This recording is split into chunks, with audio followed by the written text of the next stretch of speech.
হাদিসে শবে বরাত নামে কোনো শব্দ নাই।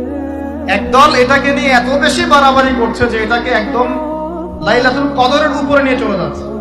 আরেকদল দেখা যাচ্ছে এটাকে এমন ভাবে পরিত্যাগ করছে যে এইতে কিছুই করা যাবে না, কোনো ফজিলতি নাই। এখন আসলে মধ্যম পন্থা কি, মাঝখানে আমরা কি করবো তা জানার দরকার আছে কি নাই? অনেক হাদিসের অনেক আলোচনা, প্রায় 40-50 পৃষ্ঠার বই, সব আলোচনা তো মাহফিলে করা সম্ভব না। আমি সারমর্মটুকু বলি। সারমর্ম কি? হাদিসের শবে বরাত নামে কোনো শব্দ নাই। এক নাম্বার কি নাই ভাই? শবে বরাত নামে কোনো শব্দ নাই। আছে লাইলাতুন নিসফু মিনাশ শাবান, শাবান মাসের মধ্য রজনী।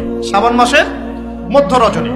শাবান মাস কি? উত্তর, নবী সাল্লাল্লাহু আলাইহি ওয়াসাল্লাম রমজান মাসের পর যে মাসে রোজা রাখতে বেশি গুরুত্ব দিয়েছেন তার নাম শাবান।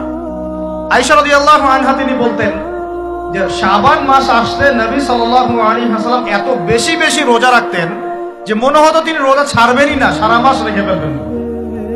বেশি থেকে বেশি রোজা রাখতেন শাবান মাসে। প্রশ্ন হচ্ছে কেন?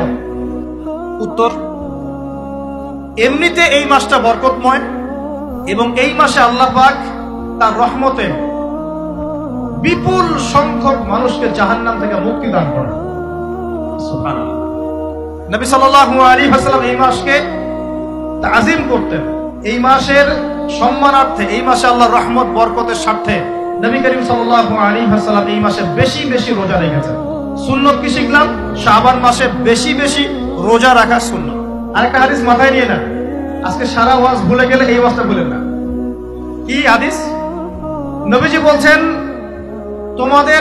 তোমাদের সামনে, হে আমার সাহাবীরা, তোমাদের সামনে এমন একটা যুগ আসছে, ওই যুগে আমার সুন্নতকে ধরে রাখাটা হাতের মধ্যে আগুন ধরে রাখার মতো।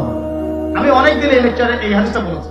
ওই যুগে যদি তোমরা আমার একটা সুন্নতকে জীবিত করতে পারো, সমাজে একটা সুন্নত মরে গেছে ওটাকে আবার জীবিত করতে পারো, তাহলে 50 জন শহীদ সাহাবীর নেকি পাবেন। আপনি 50 জন শহীদ সাহাবীর নেকি পাবেন যখন চলমান সমাজে একটা সুন্নত মিটে গেছে, নাই, মানুষ আমল করছে না, কিন্তু আপনি সেটাকে জীবিত করলেন। পারা যাবে ইনশাআল্লাহ।